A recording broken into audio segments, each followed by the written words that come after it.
नमस्ते, प्रणाम दोस्तों। तो हम लोग चल रहे हैं बहुत प्यारा सोहर गीत सुनाने आप लोगों को। आप लोग जरूर सुनिएगा, जैसा भी लगे कमेंट में जरूर बताइए कैसा लगा। चलो तो चलिए सुनाते हैं। मचिया ही बैठे नी कौशल्या रानी, राजा से अरज करे हो। राजा खिड़की पे बगिया लगवता बउर, एक देखीत हो। मचिया ही बैठनी कौशल्या रानी, राजा से अरज करे हो। राजा खिड़की पे बगिया लगवता बउर, एक देखीत हो।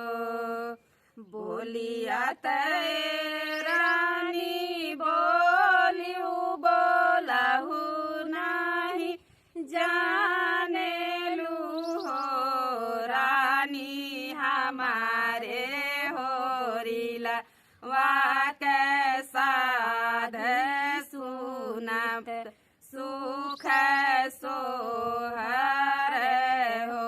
रानी हमारे होरिलावा के साध सुनित सुख सोहर हो। एतनी बचन रानी सुनानी सुनहु नहीं पावनी हो।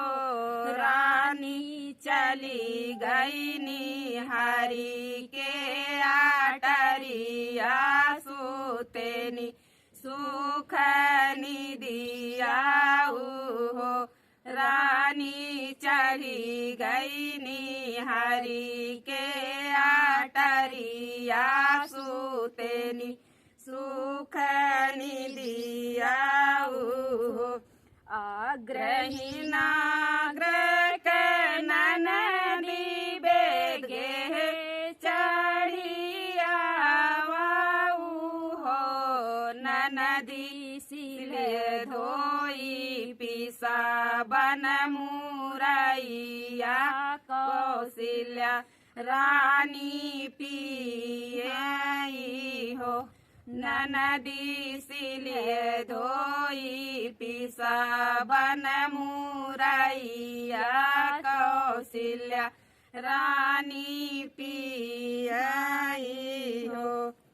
एक घुट पियनी कौशल्या रानी, दूसर घुट सुमित्र रानी हो। अरे सिल धोई पियनी कैकेयी रानी, तीनों रानी गर्भ से हो। अरे सिल धोई पियनी कैकेयी रानी, तीनों रानी गर्भ से हो। आठ ही नव मास बीतत होरिला जनम लिहन हो। अरे बाजे लागया नंद बाधैया, तीनहुन घरे सोहर हो। अरे बाजे लागया नंद बाधैया, तीनहुन घरे सो।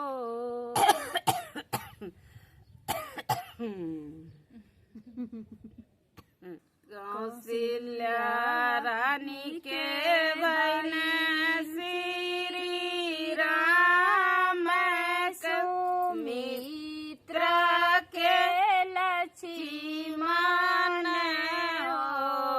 अरे कैकेयी के भरत भुआल, तीनों नाहुन घरे सोहर हो।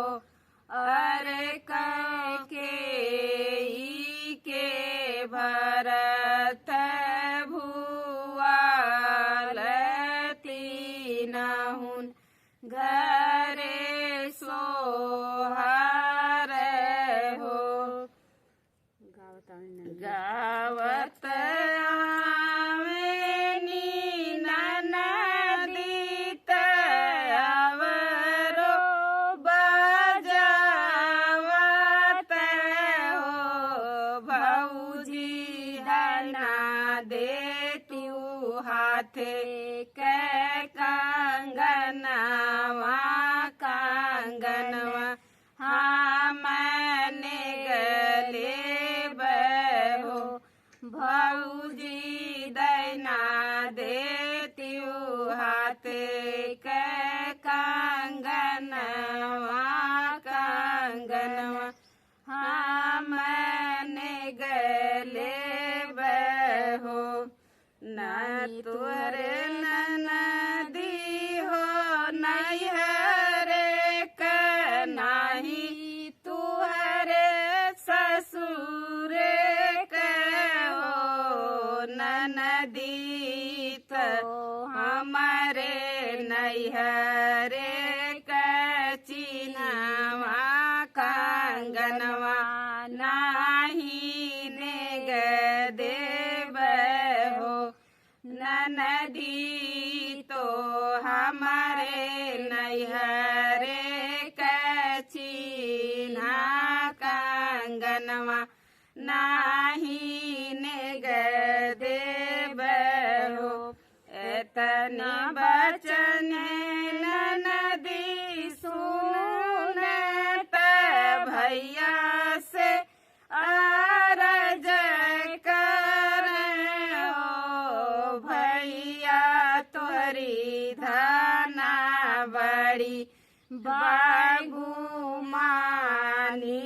कंगनवा नाही नेग देनी हो। भैया तोहरी धना बड़ी बागुमानी